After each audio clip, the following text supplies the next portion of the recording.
Medicine भी लेनी उतनी ही इम्पोर्टेंट है जितनी बाकी केयर इम्पोर्टेंट है। मेडिसिन ये सारी की सारी इम्पोर्टेंट है। मैं आपको एक एक करके सारी मेडिसिन के बारे में बताऊंगा कि क्या है और इसका पर्पस क्या है।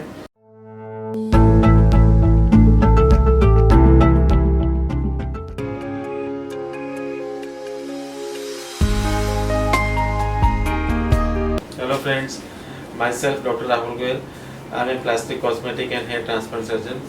मैं कुछ आपको ऐसे कुछ बेसिक चीज़ें बताना चाहता हूँ जो बेसिक मेडिसिन हैं जो हम हेयर ट्रांसप्लांट के बाद फर्स्ट 7 to 10 डेज में देते हैं।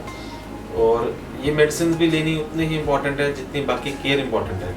तो कई लोग ऐसे सोचते हैं कि यार मेडिसिन चलो मैंने 1 दिन ले ली, 2 दिन ले ली, उसके बाद मुझे ज़रूरत नहीं है। बिकॉज हर चीज़ जो ट्रांसप्लांट की है वो लास्ट में रिजल्ट के ऊपर डिपेंड करेगा। बिकॉज मेडिसिन ये सारी की सारी इंपॉर्टेंट है। मैं आपको एक एक करके सारी मेडिसिन के बारे में बताऊंगा कि क्या है और इसका पर्पस क्या है। तो सबसे पहले हम स्टार्ट करते हैं। ये एक मेडिसिन है जिसका नाम है अमोक्सिसिलिन प्लस पोटेशियम क्लाइबोनेट। ये एक एंटीबायोटिक मेडिसिन है और ये मेडिसिन हम दिन में 3 बार देते हैं, 3 times a day, और अप्रॉक्सीमेटली 6 to 7 डेज तक देते हैं। ये 20 टैबलेट होती हैं, तो 6 to 7 डेज तक देते हैं। ये एंटीबायोटिक है। इसमें हम जैसे हमने बियर्ड भी लिया है, चेस्ट भी डोनर एरिया लिया, बैक साइड लिया, तो उसकी हीलिंग में काम आता है। और आगे जो ट्रांसप्लांटेड एरिया है उसमें भी हीलिंग में काम आता है। ये एंटीबायोटिक है। ये हमें बॉडी में इन्फेक्शन से प्रिवेंट करता है। जो हमें कोई इन्फेक्शन होने का चांस रहता है तो एंटीबायोटिक उस चीज़ को प्रिवेंट करता है। सेकेंड जो टैबलेट है वो है ये पेन किलर है। इसमें ब्रूफन प्लस पैरास्टामोल है। ये एंटी इन्फ्लेमेटरी है और साथ में पेन किलर है।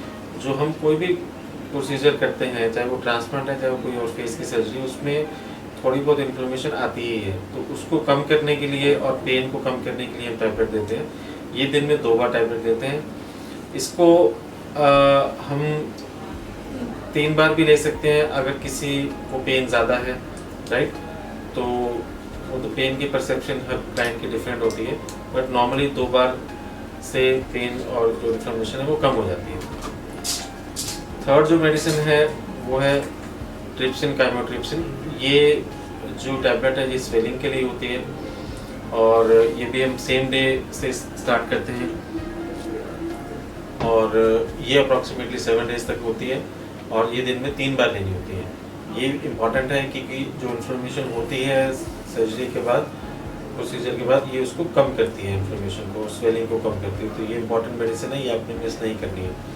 उसके बाद जो मेडिसिन है वो है डेफ्लेज़ाकॉर्ट। ये एक माइल्ड स्टीरॉयड है, 6 मिलीग्राम की टैबलेट है। ये हम टोटल 12 टैबलेट देते हैं। 12 टैबलेट का कैसे यूज़ करनी है आपने, आपने जिस दिन आपका प्रोसीजर हुआ है उससे नेक्स्ट डे स्टार्ट करनी है। सपोज आपका प्रोसीजर आज हुआ है तो आपने कल से ये टैबलेट स्टार्ट करनी है, जिसको हम डे 1 बोलते हैं। डे 1 पे आपने ये टैबलेट दिन में 3 बार लेनी है। डे 2 पे भी आपने दिन में 3 बार लेनी है। डे 3, डे 4 पे आपने ये टैबलेट दिन में 2 बार लेनी है और डे 5 और डे 6 में ये टैबलेट आपने दिन में 1 बार लेनी है। मतलब पहले 2 दिन में 3 बार, अगले 2 दिन में 2 बार और अगले 2 दिन में 1 बार। तो ये टोटल आपकी 12 टैबलेट है।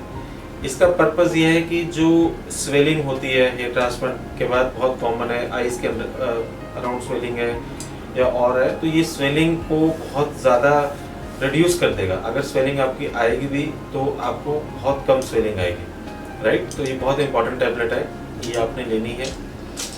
उसके बाद जो टैबलेट है वो है पेंटोप्राजोल।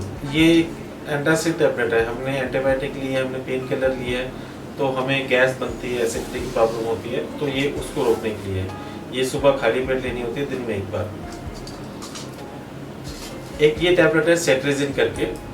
कई पेशेंट्स को जब डोनर एरिया हील करता है या जो ट्रांसप्लांटेड एरिया जब हील करता है तो इचिंग होती है, तो ये टैबलेट इचिंग के लिए एंटीहिस्टामिनिक है। इसका पर्पस ये है कि अगर नाइट में कभी ज़्यादा इचिंग है या आपको बहुत ज़्यादा इरिटेशन है तो आप ये टैबलेट नाइट में 1 बार ले सकते हैं फॉर अबाउट 5 डेज। उससे आपकी इचिंग सारी कंट्रोल हो जाएगी। ये ऐसा नहीं कि ये कंपलसरी आपने लेनी है। अगर किसी को इचिंग है तभी लेनी है, अदरवाइज इसकी ज़रूरत नहीं है। उसके बाद ये एक है जॉनसन बेबी शैम्पू। ये हम 3rd डे पे स्टार्ट करते हैं। जिस दिन आपका ट्रांसप्लांट हुआ वो आपका 0 डे है। फर्स्ट डे आपने कुछ नहीं करना, सेकेंड डे आपने कुछ नहीं करना, 3rd डे आपने जॉनसन बेबी शैम्पू से जॉनसन बेबी शैम्पू का थोड़ा सा शैम्पू यहाँ पे लेके इसकी झाग बना के झाग को आपने यहाँ पे रख लेना है और आपने 10-15 मिनट तक इसको रखना है। फिर आपने हल्के हाथ से पानी डाल के वो शैम्पू को वॉश कर देना है। आपने बहुत ज़ोर से या प्रेशर से पानी नहीं डालना है क्योंकि ग्राफ्ट्स की डिस्प्लेसमेंट हो सकती है। आपने बिल्कुल जेंटली पानी डालना है। ये आपने अप्रॉक्सीमेटली 10 डेज तक ऐसे ही करना है। तो ये जॉनसन बेबी शैम्पू इस पर्पज़ के लिए आपको दिया गया। एक ये ऑइंटमेंट है, सॉफ्रामाइसिन करके आती है, ये आपने डोनर एरिया पे लगानी है। डोनर एरिया चाहे वो बैक साइड ऑफ हेड है, चाहे वो बियर्ड है, चाहे वो चेस्ट है, तीनों जगह पे आपने 3 डेज के बाद 3 दिन तक तो ड्रेसिंग रहती है। जिस दिन आपने हेड वॉश किया उसी दिन आपने पीछे की पट्टी निकाल के ये आपने ऑइंटमेंट लगा लेनी है। ये दिन में एक बार लगानी है और अप्रॉक्सीमेटली 7 डेज तक लगानी है। तो इससे डोनर एरिया आपका हील हो जाएगा। एक ये ऑइंटमेंट है, इसमें है मोमेंटासोन, साथ में फ्यूजिलिक एसिड। ये माइल्ड स्टेरॉयड है, साथ में एंटीबायोटिक है। कई पेशेंट्स को ट्रांसप्लांट के टाइम या अप्रॉक्सीमेटली 10 डेज के बाद छोटे छोटे पिंपल्स आने लग जाते हैं। तो ये पिंपल्स के लिए हैं, जिसको हम फॉलिकुलाइटिस बोलते हैं मेडिकल टर्म में। तो जहाँ पे भी पिंपल हैं वहाँ पे आपने ऑइंटमेंट लगानी है दिन में एक बार, और ये 3-4 दिन में ठीक हो जाते हैं पिंपल्स। ये नॉर्मल है, हर किसी क्लाइंट में नहीं आते, बट जिसमें आते हैं उसके हिसाब से उस पर ये लगानी है। ये एक नॉर्मल सलाइन की स्प्रे की बॉटल है, इसमें आपने ऊपर से इसको खोल के पंक्चर कर लेना है और आपने इसको स्प्रिंकल करना है। जैसे मैंने आपको बताया था कि फर्स्ट 3 डेज तक आपने इसको 1 आवरली स्प्रिंकल करना है, राइट। तो ये उसके लिए नॉर्मल सलाइन का स्प्रे है। उसके बाद जो ये आता है ये एक हेडबैंड है। हेडबैंड हम स्वेलिंग को प्रिवेंट करने के लिए लगाते हैं, क्योंकि जब ट्रांसप्लांट होता है तो उसके बाद स्वेलिंग आने का चांस रहता है। तो हम हेडबैंड स्वेलिंग को कम करने के लिए लगाते हैं। ये आपने अगर किसी के टेम्पल्स हमने किए हुए हैं तो उसमें आप हेडबैंड यूज़ नहीं करना, क्योंकि उससे ग्राफ्ट्स की डिस्प्लेसमेंट हो सकती है। जिनका फ्रंट हुआ है या जिनका पूरा एरिया हुआ है और जिनमें टेम्पल्स नहीं हुए उनमें ये हेडबैंड यूज़ करना होता है। उसके बाद हम एक आपको यहाँ से कैप देते हैं, ये कॉटन की कैप है।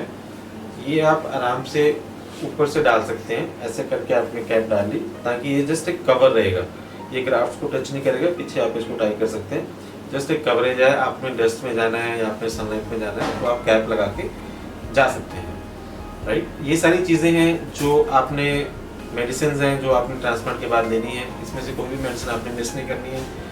एक चीज़ में और इम्पोर्टेंट है कि जेल आती है, ये एलोवेरा जेल है, ये आपने 6th डे से स्टार्ट करनी है। जैसे आपने 3rd डे आपने हेड वॉश किया, 3 दिन तक आपने हेड वॉश ऐसे ही करना है। 6th डे पे आपने एलोवेरा जेल लगा के हेड वॉश करना है। तो जेल का पर्पस क्या होता है कि ये स्कैब्स को सॉफ्ट कर देगा, और जब आप जॉनसन बेबी शैम्पू से बाद में वॉश करोगे तो स्कैब्स आराम से निकल जाएंगे। तो इसका पर्पस ये रहता है। तो ये आपने 15 मिनट के लिए लगाना है, उसके बाद आपने जॉनसन बेबी शैम्पू से वॉश कर देना है। ये तब तक यूज़ करना है जब तक स्कैब्स निकलते नहीं हैं, राइट। तो ये सारी मेडिसिन हैं और ये सारी जो आपको प्रिकॉशन मैंने बताई है ये आपने अच्छी तरह से लेनी है और मेडिसिन आपने प्रॉपर यूज़ करनी है अगर आप ये ट्रांसप्लांट का रिजल्ट अच्छा देखना चाहते हैं। इसमें से कोई भी मेडिसिन आपने मिस नहीं करनी है। अगर आपको कोई प्रॉब्लम है मेडिसिन समझने में या कुछ और चीज़ में, हमारा स्टाफ जो फॉलोअप का है आप उनको कॉन्टेक्ट कर सकते हैं, वो आपको एक एक चीज़ गाइड करेंगे किस तरह से करना है। हमारे पास हर चीज़ का वीडियो बना हुआ है, तो हम आपको वीडियो भी भेज सकते हैं कि कैसे आपने ड्रेसिंग खोलनी है, कैसे आपने जो आपका हेड वॉश है वो कैसे करना है, एलोवेरा जेल वॉश आपने कैसे करना है, हर चीज़ का वीडियो बना हुआ है, डिटेल्ड है। आपने अच्छी तरह से प्रॉपरली चीज़ को समझना है और तभी आपने उसको बाद में अप्लाई करना है। Thank you so much for watching the video. कोई आपकी क्वेरीज हो इसके रिगार्डिंग आप हमें नीचे लिखे नंबर पे व्हाट्सअप कर सकते हैं। Thank you.